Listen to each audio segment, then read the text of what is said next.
Anthropomorphism, Edmund Laub Charbonnier.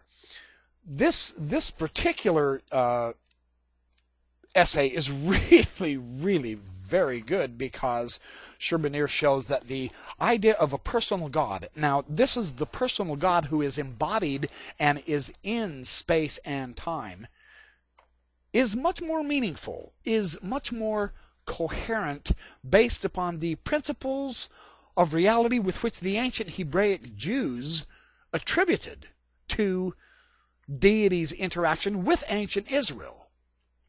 And he brings this out very powerfully in the Harvard Theological Review in 1962. Now see, 62, and this was 1978, 16 years later, he continued proposing this aspect of God. Now, he's a very fine biblical scholar. His information is positively startling for a Christian who says God is a spirit, he is not embodied, God is both beyond the pale of space and time, etc., etc. Those contradictions that come about, as Truman Madsen, as I've read to you from Truman Madsen, are exquisitely poignant in the Christian theological wranglings, but Joseph Smith had to bother with none of that noise. He had a much better view of things, and Charbonnier discusses that view, not with Joseph Smith in mind, but he is contrasting the biblical anthropomorphic deity with the philosophical deity of Oriental religions. And the contrast and comparison could not possibly be stronger or more interesting or more positively shocking. So let me get to Charbonnier. First, Charbonnier, he discusses by anthropomorphism, I mean any theology that conceives of God in terms of those characteristics which are distinctively human. So he's given us the definition right up front. This is good. The capacity for discriminating judgment, the exercise of responsible decision and choice, the ability to carry out long-range purposes. Such a God is appropriately and literally described in the language of personal pronouns and transitive verbs such as possess, love, judge, promise, forgive, and the like. This is the biblical deity. This is the description of the biblical deity. In this sense of the term, he says, the God of the Bible is quite as anthropomorphic as any of the gods in the Greek and the Roman pantheon. Logically, he has more in common with these Olympian deities than with Plato's being or Aristotle's unmoved mover. The difference between Yahweh and Zeus is not logical or formal, but factual and existential. The prophets do not charge the pagan deities with being anthropomorphic, but with being insufficiently anthropomorphic. Very interesting that. On page 188, he mentions Hosea 11:9, "For I am a God and not man, the Holy One in your midst." Now, here apparently God is contrasted with man. Anthropomorphism is repudiated. The context, however, establishes the contrary. Indeed, Hosea is one of the most daringly anthropomorphic authors of the Bible. He attributes to God himself the feelings and emotions of the husband whose wife has played the harlot. The contrast between God and man concerns their respective ways of dealing with the situation. Instead of destroying Israel for her faithlessness, as might be expected of man, God is not vindicative. He has resources of mercy and forgiveness for the softening of Israel's heart. This difference between God and man is not a difference in principle. It is merely de facto a difference which God means eventually to overcome.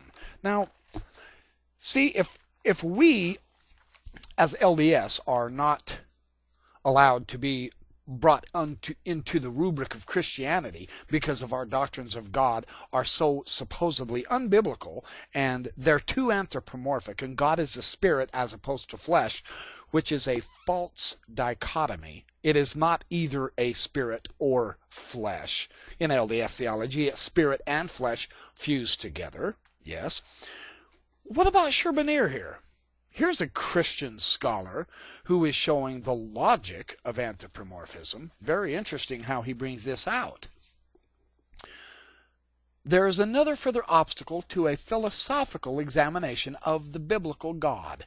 It is the fear that lest in applying human reason to things divine, one becomes guilty of arrogant presumption.